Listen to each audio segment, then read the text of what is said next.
नमस्कार विद्यार्थी मित्रांनो, मी आहे भरत मुनेश्वर आणि आपण पाहत आहात व्हिजन मॅथ्स फिजिक्स चॅनल।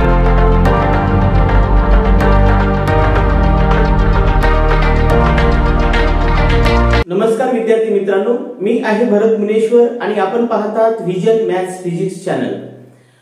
आपण इयत्ता 10वी मराठी माध्यमासाठी गणिताचा सेतू अभ्यासक्रम, पुनर्रचित सेतू अभ्यासक्रम सुरुवात केलेला आहे। आजचा आपला दुसरा दिवस आहे। यामध्ये आपल्याला भूमितीतील मूलभूत संबोध अभ्यासायचे आहेत। तर व्हिडिओ सुरू करण्यापूर्वी आपण व्हिडिओला लाईक करा आणि गरजू विद्यार्थ्यांना शेअर करा। चला तर मग आजचा व्हिडिओ आपण सुरुवात करूया। भूमितीतील मूलभूत संबोध आणि यामध्ये आपल्याला अभ्यास करायचा आहे बिंदू, रेषा व प्रतल, त्याचप्रमाणे बिंदूचे निर्देशक, अंतर आणि दरम्यानता एवढ्या उपघटकांचा समावेश आहे। बघा, बिंदू, रेषा, प्रतल याच्या काही व्याख्या आपण करू शकत नाही। हे एक मूलभूत संबोध आहे। फक्त आपल्याला बिंदूच्या प्रत्येक याच्याबद्दल आपल्याला थोडं सांगता येतं। बिंदू म्हणजे काय म्हणतो आपण, एखादा पेन किंवा पेन्सिलनं वहीच्या पेनवर असं जर टिंब काढलं तर ती जी भूमिती आकृती आहे, अशा आकृतीला आपण बिंदू म्हणतो, ज्याला उंची, रुंदी असं काहीही नसतं, लांबी काहीच नसतं, तर याला आपण बिंदू असं म्हणतो।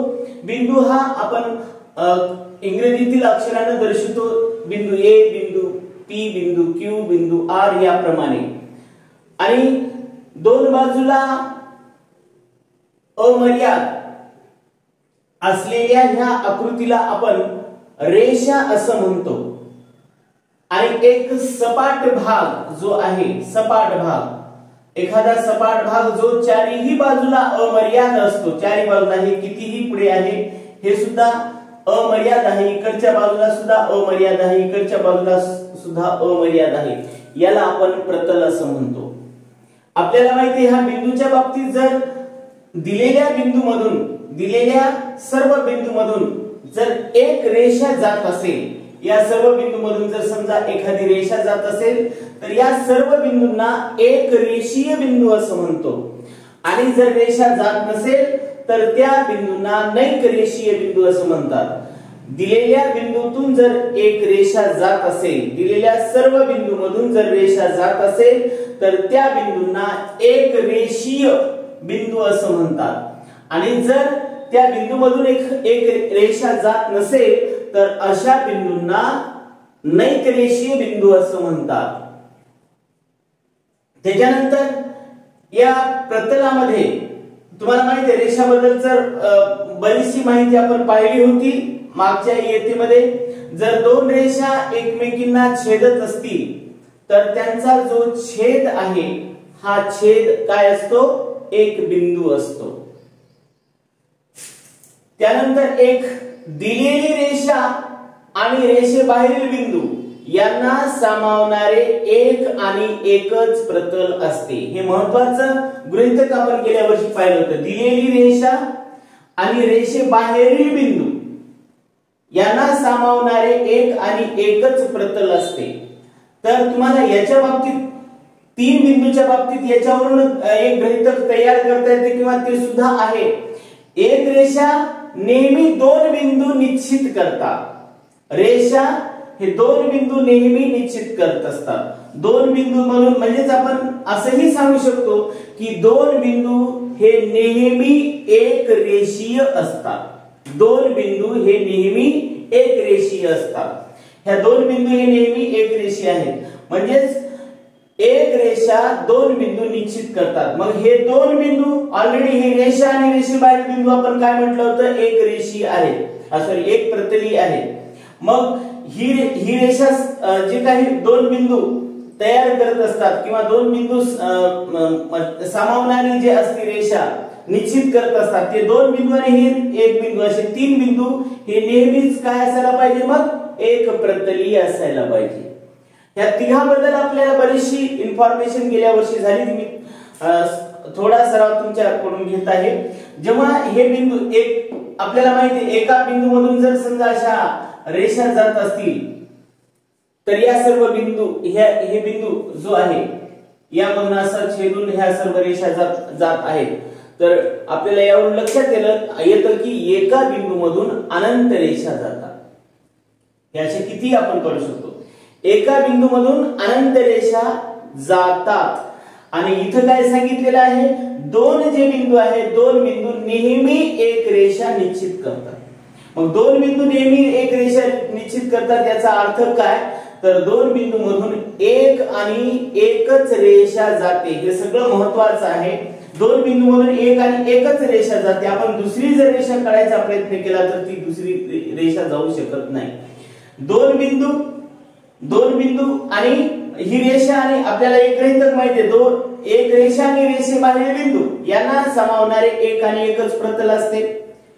मग जर ही एक रेषा दोन बिंदू निश्चित करत असतील म्हणून आपण याच्यातले दोन बिंदू घ्या आणि हा एक बिंदू त्या रेषेबाहेरचा बिंदू, हे एकूण तीन बिंदू आहेत। हे ऑलरेडी हे एक प्रतिलीन होतं म्हणून एक बिंदू आणि हे एक बिंदू आणि हे दोन बिंदू असे तीन नैक रेषीय बिंदू हे एक प्रतल समाविष्ट करत असतात असंही आपल्याला सांगता येतं। त्याच्यानंतर एका प्रतलामध्ये सामावणाऱ्या ज्या रेषा आहेत एकाच प्रतलामध्ये जर समाविष्ट असतील तर त्या रेषांना आपण एक प्रतलीय रेषा असं म्हणतो। एका प्रतलामध्ये सामावणारे बिंदू असतील तर त्याला एक प्रतलीय बिंदू असं म्हणतो। एका प्रतलामध्ये रेषा समावत असतील तर त्याला आपण एक प्रतलीय रेषा असं म्हणतो। तर हे सर्व बाब आपण मागच्या येतेमध्ये क्लिअर झालेली आहे। आता दोन जर प्रतल एकमेकांना छेदले तर त्यांचा छेद संच म्हणजे काय असते, एक रेषा। वही आपण जर पुस्तक उघडलं तर इकडचं पेज आणि इकडचं पेज एकमेकाला छेदते, एक आपल्याला लाईन दिसते म्हणजे त्या दोन प्रतलाचा छेद हा काय असतो, एक रेषा असतो। त्याच्यानंतर एक प्रतल आणि एक रेषा यांचा छेद काय असेल, एक प्रतल आणि एक रेषा असं जर घेतलं तर यांचा छेद काय दिसतो, यांचा छेद हा एक बिंदू असतो। एक बिंदू, एक प्रतल आणि त्याला छेदणारी ही रेषा म्हणजे याचा छेद संच म्हणतो आपण। छेद संच म्हणजे तुम्हाला माहित झालेला आहे, छेद संच, संयोग संच हे सर्व तुम्हाला माहित आहे। छेद म्हणजे यामध्ये आणि यामध्ये सामायिक असलेला बिंदू हा एकच आहे, अशी रेषा छेदून जाते। आणि जर आपण काय करतो याच्यामध्ये जर सर्व दोघांचेही मिळून जे बिंदू घेत असतो तेव्हा ती रेषा या प्रतलामध्ये असते, त्यावेळेस त्याला आपण संयोग असं म्हणतो। छेद जर घ्यायचा असेल, एक प्रतल आणि रेषा याचा छेद घ्यायचा असेल तर तो छेद म्हणजे एक बिंदू असतो असं आपल्याला माहित आहे। ठीक आहे, तर आपल्याला एवढं लक्षात आलं असेल। परत बघा, बिंदू काय म्हणतो आपण, पेन किंवा पेन्सिलने जर वहीच्या पानावर आपण टिंब काढलं तर ते टिंब म्हणजे एक बिंदू असतो ज्याला लांबी, रुंदी, उंची काहीही नसतं। हे भूमितीतला मूलभूत संबोध आहे। त्याच्यानंतर एका बिंदूमधून अनंत रेषा जातात, बरोबर आहे, एका बिंदूमधून अनंत रेषा जातात। त्यानंतर दिलेल्या बिंदूमधून जर एकच रेषा जात असेल, दिलेल्या बिंदूमधून एक रेषा जात असेल तर अशा सर्व बिंदूंना एक रेषीय बिंदू असं म्हणतात। आणि जर जात नसेल तर त्याला नैक रेषीय बिंदू असं म्हणतात।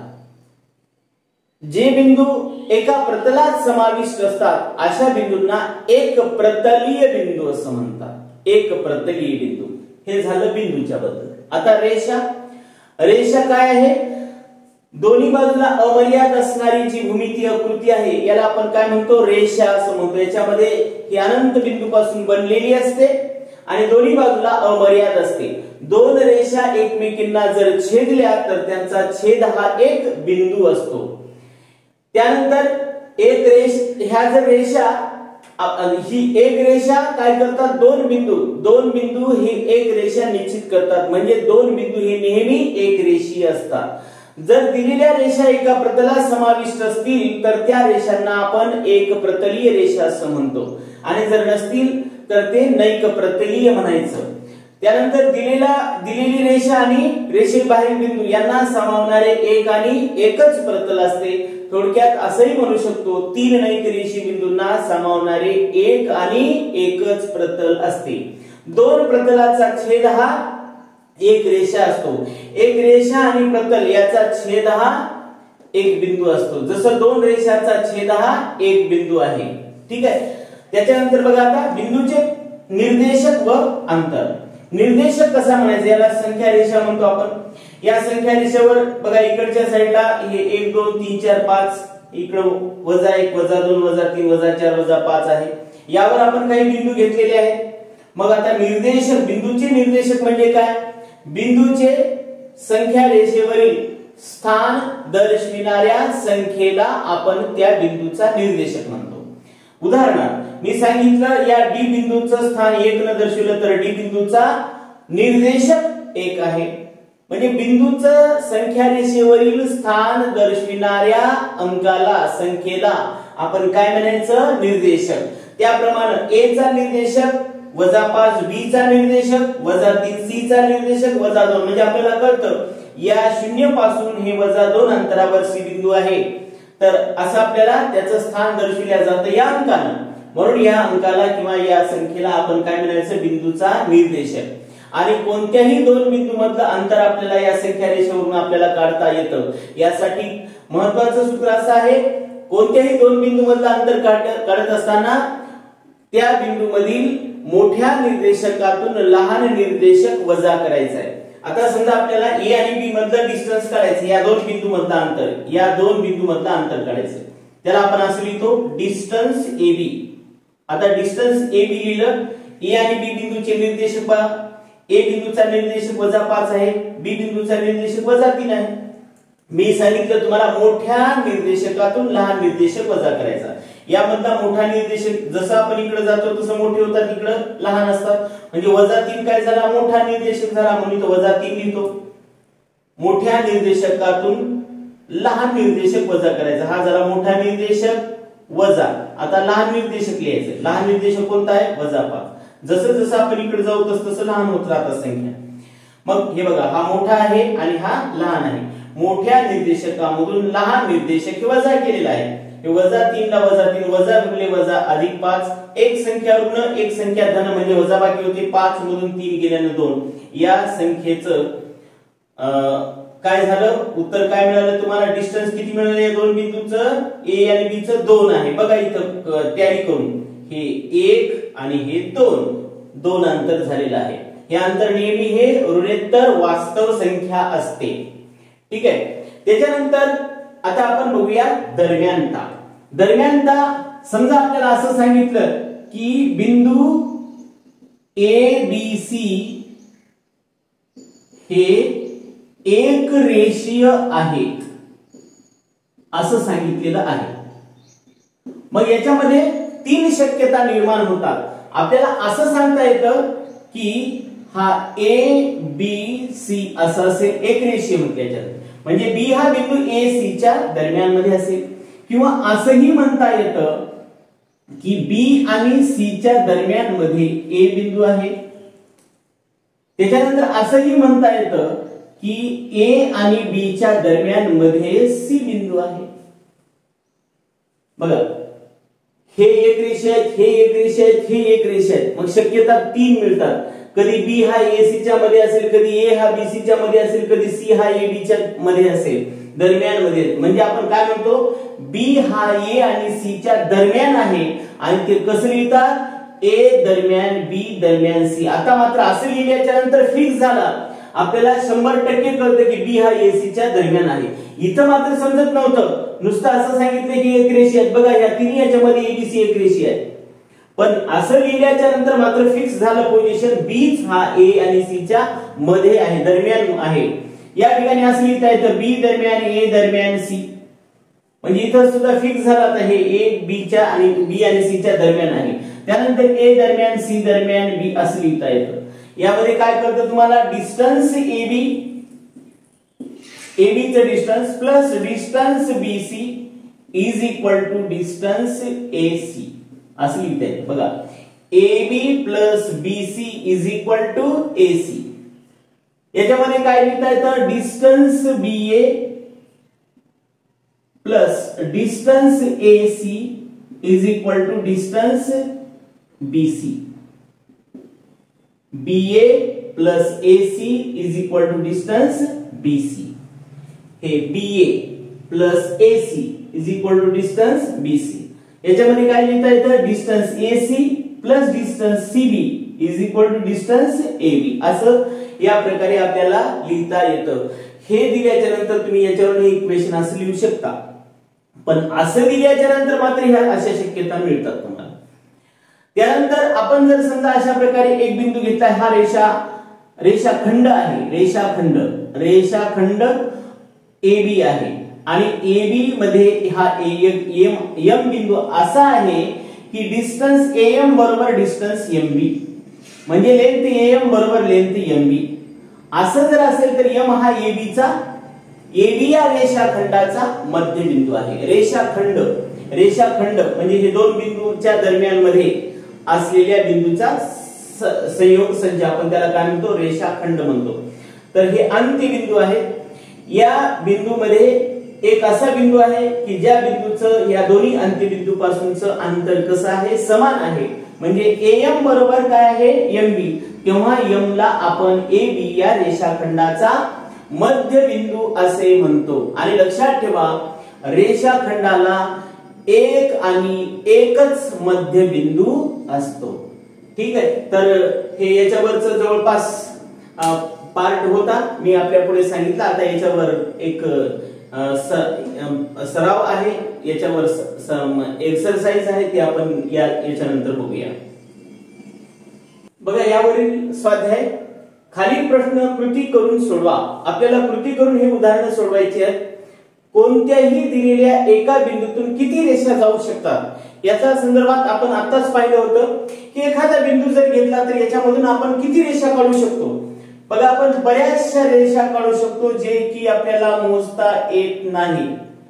ह्या कितीही रेषा आपल्याला काढता येतील. किती रेषा काढता येतील म्हणजेच आपल्याला या ठिकाणी सांगता येते कोणत्याही दिलेल्या एका बिंदूतून अनंत रेषा जाऊ शकतात. अनंत, असंख्य रेषा जाऊ शकतात. अनंत रेषा, बरोबर आहे. त्याच्यानंतर दिलेल्या कोणत्याही दोन बिंदूतून किती रेषा जाऊ शकतात हे सुद्धा आपल्याला गृहीतक माहित आहे. कोणतेही दोन बिंदू एक रेषा निश्चित करतात किंवा कोणतेही दोन बिंदू हे एक रेषीय असतात. तर दोन बिंदू मधून आपण एक आणि एकच रेषा काढू शकतो. दोन जर बिंदू घेतले तर हे दोन बिंदू नेहमी एक रेषा निश्चित करतात. म्हणजे आपल्या लक्षात आलं असेल की या दोन बिंदू मधून आपण फक्त एक आणि एकच रेषा काढू शकतो. म्हणून एक आणि एकच रेषा, एक आणि एकच रेषा जाऊ शकते. त्यानंतर एक रेषा आणि रेषेबाहेर बिंदू यांना सामावणारी किती प्रतल असतात. एक रेषा जर घेतली तर एक रेषा आणि रेषेबाहेर बिंदू यांना सामावणारे एक आणि एकच प्रतल असते. हे गृहीतकच आहे. यांना सामावणारं एक आणि एक प्रतल असतं. म्हणून इथं सुद्धा उत्तर आपल्याला सांगता येईल, एक रेषा आणि रेषेबाहेर बिंदू यांना सामावणारे एक आणि एकच प्रतल असते.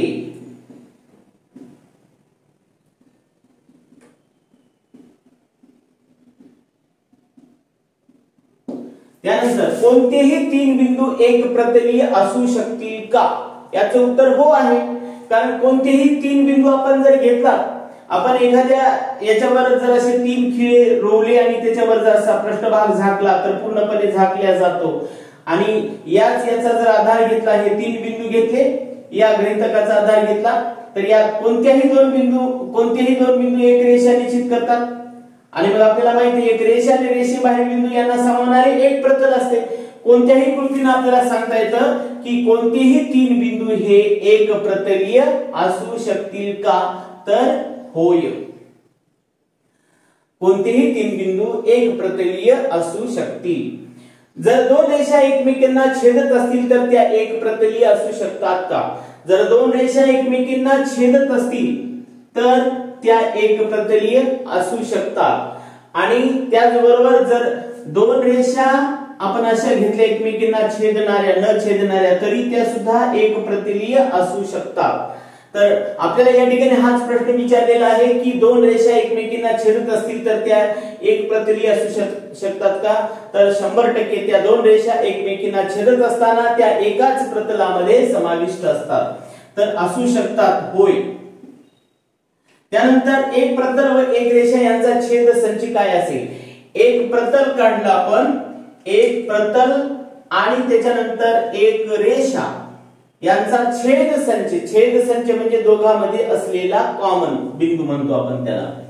हे एकच बिंदू याच्यामध्ये कॉमन असतो दोघांमधला, आणि म्हणून एक प्रतल आणि एक रेषा यामध्ये काय यांचा छेद संच काय असेल? फक्त एक बिंदू। दोन प्रतलाचा छेद संच काय असतो? पुस्तकाचे दोन पेजेस असे उघडले, इकडचं एक पेज आणि इकडचं एक पेज एकमेकांना जॉईंट दिसतात तिथं, तर ती एक लाईन दिसते, ती म्हणजे रेषा। तर आपल्याला दोन प्रतलाचा छेद संच काय असतो? एक रेषा असतो असं आपल्याला सांगता येतं। ठीक आहे। त्याच्यानंतर प्रश्न दुसरा बघा, खालील उपप्रश्न सोडवा।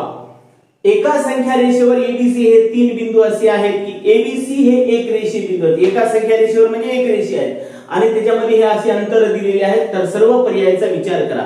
तर आपल्याकडे तीन पर्याय असतात, मी आता सांगितलं होतं। त्यापैकी दोन पर्याय आपल्याला याच्यावरून दिसतात, तिसरा पर्याय तर अशक्य दिसतो। एक तर आपण असं म्हणू शकतो ए बी सी अशी बिंदू घेता येतात बघा।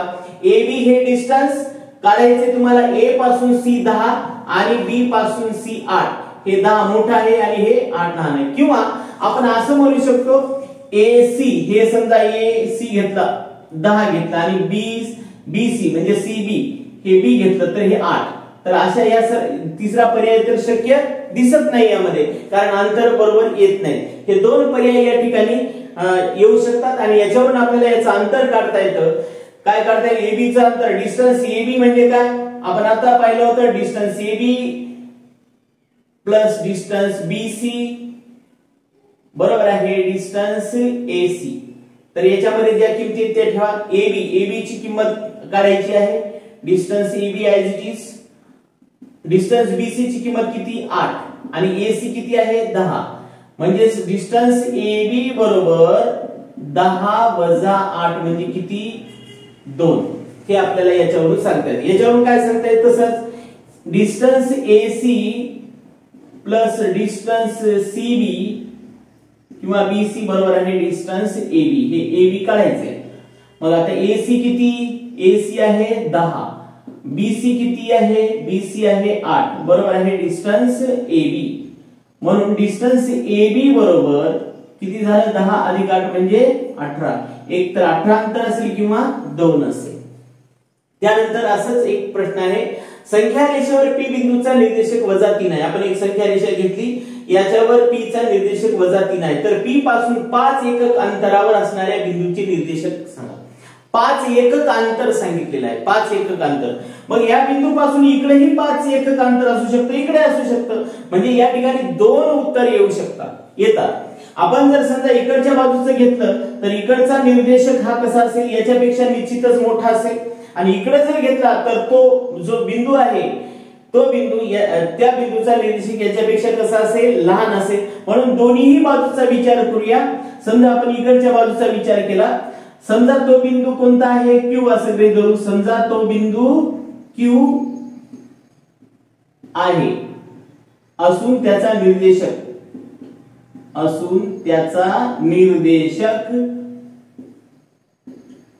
x आहे असं गृहीत धरू आणि x ची किंमत काढू।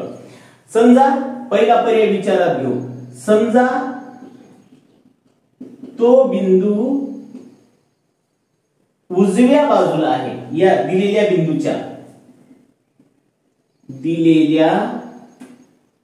बिंदूच्या उजव्या बाजूस आहे। उजव्या बाजूस आहे असं म्हटल्याच्या नंतर हा बिंदू हा निर्देशक काय झाला? मोठा झाला। मग तुम्हाला माहित आहे दोन बिंदू मधलं अंतर काढायचं म्हणजे आपण काय करतो? मोठ्या निर्देशकातून लहान निर्देशक वजा करतो। मग आपण काय करणार, डिस्टन्स काय घेणार, पी क्यू, पी आणि क्यू मधलं अंतर. बरोबर आहे. मोठा निर्देशक कोणता आहे, मोठा निर्देशक x आहे. आता कारण तो उजव्या बाजूला घेतलाय, वजा लहान निर्देशक किती आहे, -3 आहे. हे -3 लिहूया.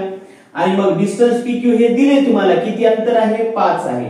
हे 5 बरोबर x वजा वजा अधिक 3 म्हणजेच x बरोबर आहे 5 वजा 3 म्हणजेच किती, 2 हे उत्तर आपल्याला येईल. हे आपण एक पर्यायाचा विचार घेतला. आता आपण असे म्हणू शकतो की तो बिंदू कसा आहे, दुसरा पर्याय. समजा तो बिंदू Q हा तो बिंदू दिलेल्या बिंदूच्या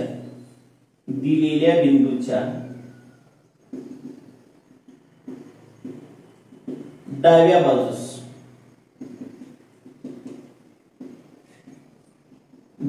आहे, इकडच्या बाजूला आहे, डाव्या बाजूला. मग आता ह्या डाव्या बाजूला आहे म्हणल्याच्या नंतर आपण काय करूया, मग कोणता निर्देशक मोठा, कोणता निर्देशक लहान झाला हे तुम्हाला कळालं असेल. डिस्टन्स PQ बरोबर आहे. हे जर इकडे डाव्या बाजूला असलं तर डाव्या बाजूचा निर्देशक हा काय असतो, लहान असतो. मग मोठा निर्देशक कोणता झाला, -3 झाला. मोठा निर्देशक -3 वजा आणि लहान निर्देशक काय आहे आपला, लहान निर्देशक काय आहे, x आहे. हा x. डिस्टन्स PQ किती, डिस्टन्स PQ आहे 5 बरोबर आहे, -3. त्याच्यानंतर हे वजा x बरोबर आहे. त्यानंतर आपण काय करू शकतो, याला या ठिकाणी -3 आणि हे -3 इकडे गेल्याने +3 होती म्हणजेच -x बरोबर आहे किती, 8. दोन्ही बाजूला वजाने गुणाकार करा. x बरोबर आहे -8 म्हणजे अर्थातच त्या निर्देशक तो जो निर्देशक आहे तो किती आहे, -8 आहे असं आपल्याला सांगता येईल. म्हणून हे दोन उत्तर आपल्याला याच्यावरून काढता येतात. तर अशा प्रकारचा हा पहिला दुसऱ्या दिवसाचं होतं स्वाध्याय होते. हे आपल्याला निश्चितच समजलं असेल, आवडला असेल तर लाईक करायला विसरू नका आणि हा व्हिडिओ इतर विद्यार्थ्याला शेअर करायला सुद्धा विसरू नका.